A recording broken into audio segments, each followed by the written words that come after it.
గురుగారు ఇప్పుడు మీరు చెప్పిన ఈ పరిహారాలు గాని, పూజలు మీరిప్పుడు ప్రతి ఒక్కటి క్లియర్‌గా ఎక్స్‌ప్లెయిన్ చేశారు. అయినప్పటికీ గూడా వాళ్ళు చేసుకుంటారు. వాళ్ళకేదైనా డౌట్స్ ఉన్నా గాని మిమ్మల్ని సంప్రదించాలి అంటే ఎలా సంప్రదించాలి?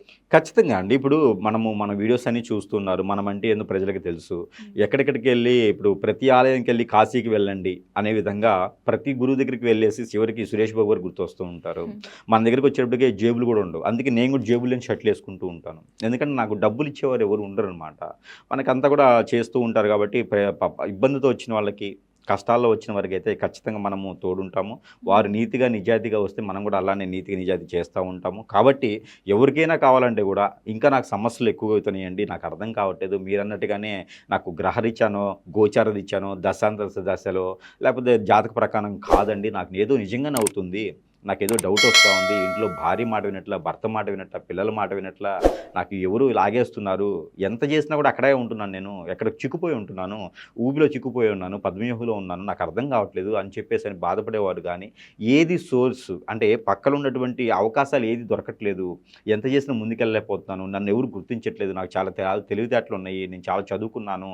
కానీ నాకేం అర్థం కావట్లేదు. ఇలాంటి వారందరూ కూడా సంప్రదించొచ్చు. మీకేదో జరుగుతుంది. హ్మ్. ఒక్కటి అనుకుంటారు, అయ్యో! నాకేం శత్రువులు ఉంటారండి. ఎందుకుండరు?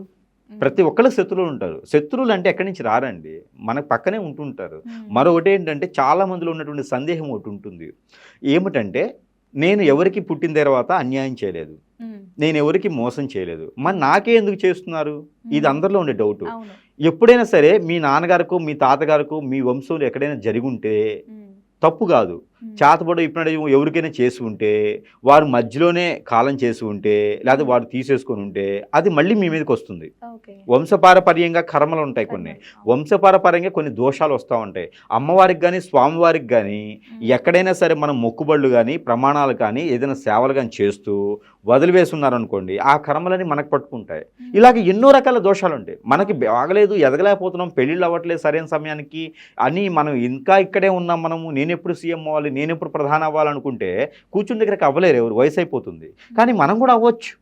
దాన్ని మనకు దోషాలు తీర్చుకోవాలి. అవును. మనకున్న కర్మలు తీసుకోవాలి. అవన్నీ కూడా మనం మూర్ఖత్వంగా, మొండిగా నేను చాలా మంచివాడినండి, మా తాతగారు 100 మందికి పెట్టేవారు, నేను 10 మందికి పెడుతున్నానంటే అది మంచితనం అయితే ఉండొచ్చు. కానీ కర్మలని కొన్ని ఉంటాయి. అవును. అవి మనకు తెలుసో తెలియకో చేసేటువంటి వాటికి అబ్బుతూ ఉంటాయి. ఇప్పుడు ఎక్కడి దాకా ఎందుకండి, ఒక స్త్రీని ఏడిపించారనుకోండి, ఆ హ్మ్. కర్మ 7 తరాలు ఉంటుంది. ఓకే. ఒక స్త్రీ ఏడిస్తే మీ హ్మ్. మీ తాతమ్మో, నాయనమ్మో లేకపోతే అమ్మమ్మో ఎవరో ఏడుస్తుంటారు. హ్మ్. ఏదో సందర్భంలో ఏడ్చుంటారు. మనం ఆ ఏడుపనేది 7 తరాలు వస్తది. హ్మ్. అది కర్మే. నువ్వు మంచివాడివే. అవును. కానీ పైన వాళ్ళు చేసినటువంటిది పుట్టలుంటాయి. పుట్టలు కొట్టేస్తూ ఉంటారు. చెట్లు నరుకుతూ ఉంటారు. వేప చెట్టును నరికితే 6 తరాల పాపం వస్తది. ఆ వేప చెట్టును నరకడమా, వారం కాని వారము, తిథి కాని తిథిలో నరకటమా, లేకపోతే పాముని ఇబ్బంది పెట్టడమా, పాముని చంపేయడమా, పుట్టల్ని తోవడమా, లేకపోతే ఏదైనా స్వామివారికో, అమ్మవారికో మొక్కుబడులు ఉండడమా, సాధన ఉండటమా, లేకపోతే ప్రమాణాలు చేసుకొని వాళ్ళకి సేవ చేస్తామా, ఆ సేవలు మర్చిపోవటమా, విగ్రహాలు ప్రతిష్ఠించేసి ఆహారం పెట్టకపోవటమా, ఎవరికైనా ఇస్తానని ఇవ్వకపోవటమా, ఏదో ఒకటి ఉంటది. హ్మ్. ఆ కర్మలని మనల్ని పట్టి పీడిస్తూ నువ్వు చేసే పని ముందుకెళ్లకుండా చేస్తూ ఉంటాయి. ఇలాంటి ప్రతి ఒక్కరు కూడా గ్రహించాలి, గమనించాలి, ఆలోచించాలి. ఆలోచించి గురువు దగ్గర సంప్రదిస్తే ఖచ్చితంగా మీ సమస్యకి పరిష్కారం అయితే మాత్రము దొరుకుతుంది. వ్యాపార వృద్ధి అనేది అప్పుడవుతుంది. హ్మ్. లేదంటే గనక వేరేవాడు మనం చేసేటువంటి కర్మ పనులు చేస్తూ ఉంటాము, వేరేవాడు బాగుపడుతూ ఉంటాడు. అవును. కాబట్టి అలా కాకుండా మనం చేసేది మన కుటుంబం, మన సంసారం, మన జీవితము, మనం బాధ్యత తగ్గట్టుగా మన పిల్లలు, మన పెద్దలు బాగుంటే అంతా బాగుంటుంది. కాబట్టి వ్యాపార వృద్ధి అవ్వకపోవడానికి గల కారణాలు అనేకం. హ్మ్. అలా మొండిగా మూర్ఖంగా ఉండకుండా నా దగ్గరికి రానవసరం లేదు. ఎక్కడైనా గురువులు ఊరో చెప్పేవాళ్ళు, ఊరో చూసేవాళ్ళు, తక్కువ తీసుకునే వాళ్ళు ఉంటే, వారికి విద్య వచ్చి ఉండి మోసం చేయకుండా ఉంటే ఖచ్చితంగా సంప్రదించండి.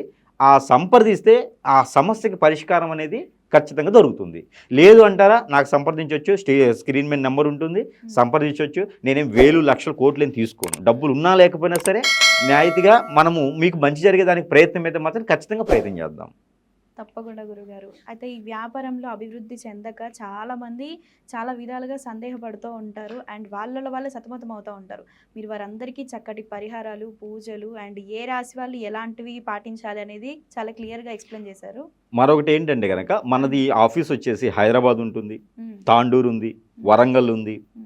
అలానే రాయలసీమలో కూడా స్టార్ట్ చేస్తున్నాము. మన హ్మ్. ఆఫీసులు చాలా ఉన్నాయి. హ్మ్. మనకి వాళ్ళు ఇక్కడికే కాదు ప్రజల వద్దకే పాలన అన్నట్టుగా వారి వద్దకే మనం వెళ్తున్నాం కాబట్టి హ్మ్. ఖచ్చితంగా వారు సంప్రదిస్తే మనము ఏమీ లక్షలు తీసుకోము. సాదాసీదైనటువంటి మనుషులం. హ్మ్. విద్య వచ్చు కాబట్టి ఆ విద్యని నలుగురికి పంచిపెడదామనే ఒక సంకల్పంతో ఉన్నాం కాబట్టి ఖచ్చితంగా మంచి చేసేదానికైతే ప్రయత్నం చేద్దాం. హ్మ్. గురుగారు